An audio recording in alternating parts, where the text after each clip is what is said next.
Can you imagine a bow with 108 celestial string attached to it? For someone who is researching the ancient aliens theory must be very well aware of reptilian beings. Could have reached the target miles away from. According to current scientific terms, they are aliens. So aliens were present before 5,500 years.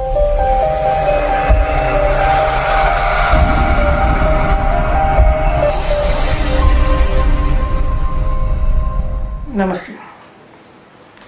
Today we will see whether Arjuna received the Gandiva bow from an alien or not.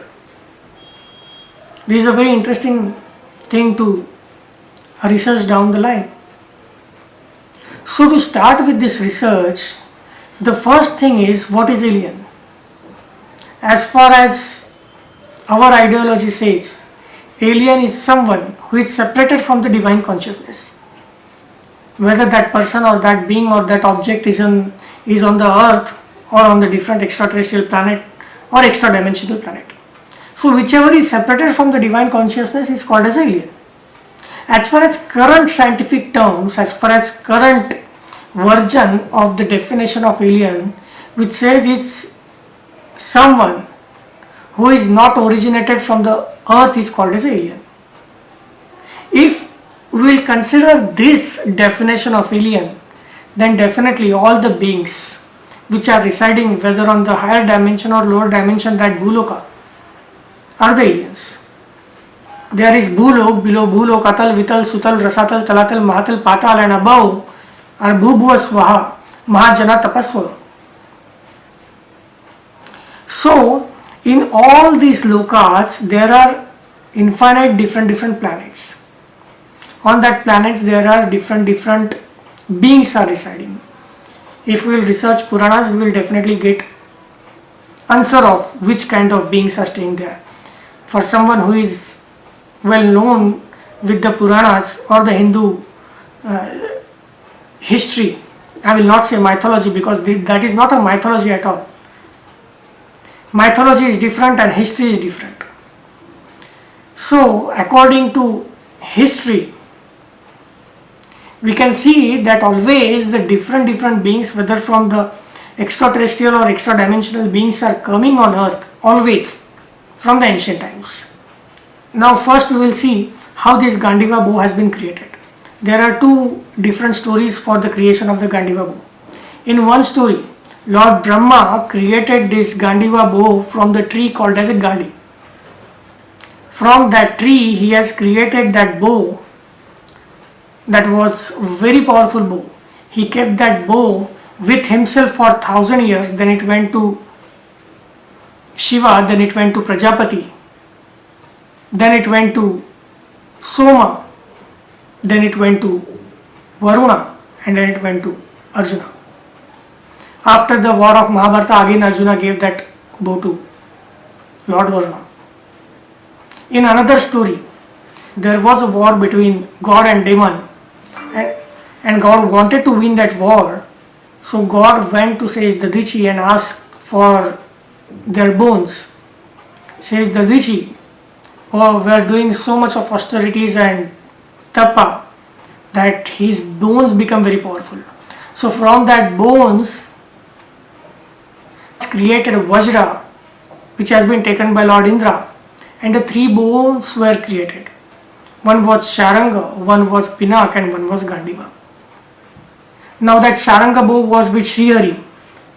It is the same bow which was being used by Sri Ramachandra, and it was the same bow which has been used by Lord Sri Krishna in the period of Mahabharata. Then another was Sharanga. Sharanga was with Lord Shiva. Then from Lord Shiva it came to Lord Parshurama. Lord Parshurama gave it to Janaka, and Lord Sri Rama in the period of Ramayana broke that bow. And the third one was a Gandiva. So these are the two stories. Now why these two stories are, if we will research Purana, we will understand that every Purana has been written for a specific kalpa. Everything's are happening again and again in different kalpas, but in different ways. So there will be one story but different version of a story in every kalpa. and that is why we can see in the Purana that there is the same story but different versions. So the people who may think that there are two versions of the story, so probably both are fake or probably it is a mythology, no. Both are true. Both happen in the different kalpas. Now we saw the creation of Gandiva. Now we will see how Arjuna received this Gandiva. Now there was a king named Shvetaki, and that king was doing sacrifice, and in that sacrifice he gave the clarified butter in the mouth of Agni. That sacrifice went long for 12 years, and for that 12 years continuously he was giving the clarified butter in that sacrifice. By having so much of butter for continuously 12 years, appetite of Lord Agni had changed. So his health started to go down. The Agni, which used to look bright, started looking pale, and he was not comfortable taking any kind of clarified butter in any kind of sacrifice. So he went to Lord Brahma. He told to Lord Brahma that this is my problem, so please solve this problem. Lord Brahma told that you can go to Bhuloka. There is a forest named Khandava. You can consume that Khandava. By consuming that forest, you will regain your previous appetite. So this Lord Agni went into Khandava, but in that Khandava there were different celestial beings, different beings from the different dimension used to stay. One of the major was the reptilian Takshak. For someone who is researching the ancient aliens theory, must be very well aware of reptilian beings. There are different reptilian beings are mentioned on the Puranas. So Takshak was the reptilian, and he received a boon from Indra Devta, and that boon was Indra will protect Takshaka in this Khandava Vana, in that Khandava forest. So whenever Agni tried to consume that Khandava forest, always Indra came and Indra saved Takshaka.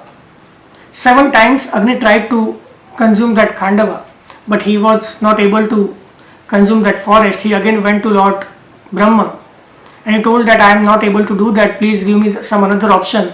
So Lord Brahma told that now in this time, if you will go to Bhuloka, you will see that Supreme Personality of Godhead Sri Krishna himself has appeared in Bhuloka, and there is a Arjuna. They are the incarnation of Nar and Narayana sages.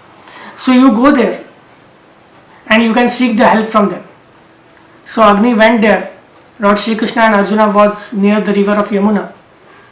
After hearing all the story from the Agni, Arjuna told that already I have many celestial weapons with me.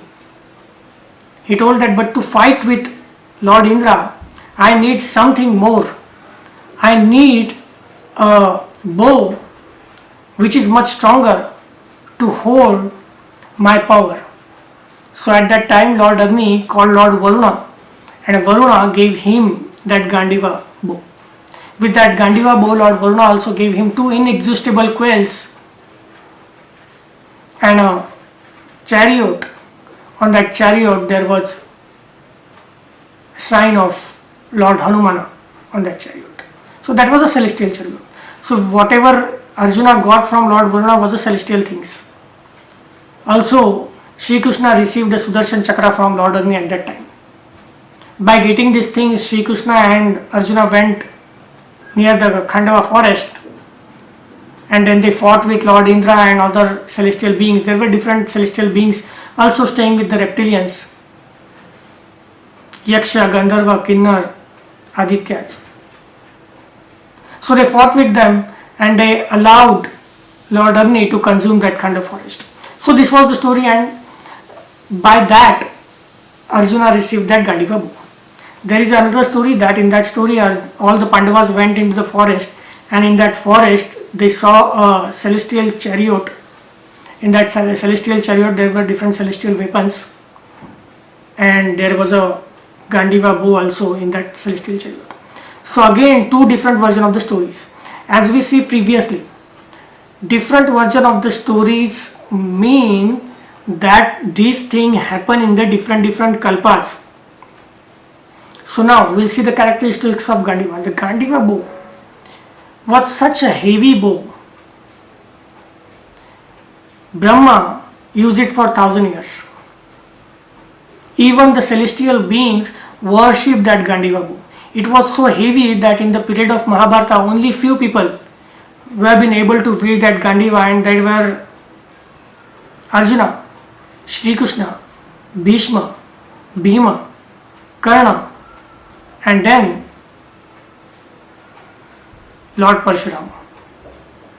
These only were the few people who could have wield the Gandiva. Now that Gandiva was so strong, now whenever we are seeing the bow has one string attached to it. But Gandiva was having 108 string attached to it. Can you imagine a bow with 108 celestial string attached to it? It was so shiny. If Arjuna will just touch one string, it will start to make a thunder sound. Such a power was that Gandiva. When the arrow is shoot from the bow, after shooting the arrow, the Gandiva bow flashed like a big light. Some people were not even able to see the Gandiva bow after flashing the arrow from the Gandiva. Gandiva itself was so powerful. We can understand the power of Gandiva by just knowing that different celestial beings were worshipping that Gandiva bow. Such a powerful it was. And Arjuna was the best archer at that time. So best archer with the best celestial weapon. So nobody was able to make Arjuna lose the battle. So that was the power of Gandiva. Now Gandiva bow was 6 cubit. It is like 10 feet long. So that was a 10 feet long, big, heavy celestial bow, which was only been able to wield by couple of people in that era. That power of Gandiva bow was hundreds of arrows was been able to shoot at a time. When Arjuna used to shoot arrows from that Gandiva bow, he literally used to cover all the sky. We can imagine the power of Gandiva bow. Plus there was a power of Gandiva bow that once Arjuna used to hit an arrow from Gandiva bow, it could have reached the target miles away from it. Miles away. So if a target is a miles away, which cannot even see by the naked eye, it was a celestial weapon. It was given by the god of sea, Lord Varuna, to Arjuna. Now after Mahabharata, Lord Agni again came to Arjuna and he told that now you don't need this celestial weapon, so you can return it to Varuna. Then Arjuna returned that celestial weapon and the Gandiva bow to Varuna. So we can imagine the queer whose arrow will never finish. Can we imagine something where the arrows will not finish? So this was completely celestial. This was completely a higher dimensional technology, the alien technology. 108 strings, divine strings to that Gandiva bow. The one of the characteristics of Gandiva bow was not a single weapon, even celestial, was able to destroy the Gandiva.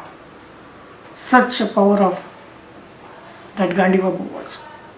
Many celestial weapons were being used in the period of Mahabharata war. Many even so-called alien in the current terms were involved in the Mahabharata war. So according to our ideology, everybody is alien.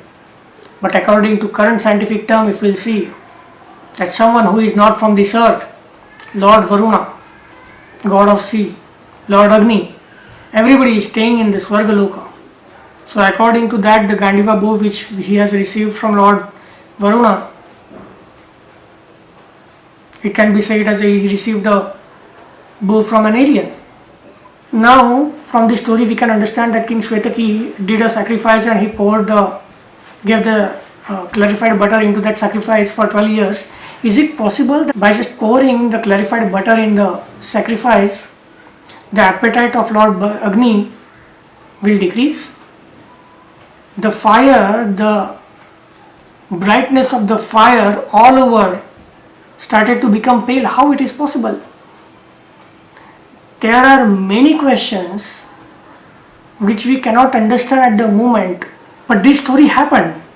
Before 5500 years ago, Mahabharata happened. We know that Agni consumed the Khandavana. We know why he consumed the Khandavana. Then we also know that why he wanted to consume, because of that clarified butter for 12 years. So all the things are linked up. If one thing is right, definitely another thing has to be right. So there has to be connection in between that. Whatever given in the sacrifice is reaching to the gods, is reaching to the beings who are residing in the higher dimensional or another dimensional system. As we can see, before 5500 years back, in that story of Khandavana, there are different celestial beings. According to current scientific terms, they are aliens. So aliens were present before 5500 years back in that Khandavana when Agni went to consume it. So before understanding all these things, make sure that what is your definition of alien. If you are thinking that alien is somebody who is outside of this earth, who has not born on this earth, then definitely you will find infinite instances in the Puranas where there is an interaction with aliens, whom we are saying as a god. But if you are thinking that alien is somebody who is separated from the divine consciousness, then you will understand that you are also an alien. You are also taking birth from one dimension to another dimension, birth after birth, from one planet to another planet. But to make this concept clear, we have created this video for everybody to understand on their scientific term of alien. We'll see some more instances, more videos on this. If you have any question, if you have any doubt, you can write it down in the comment. We'll try to answer them. Namaste.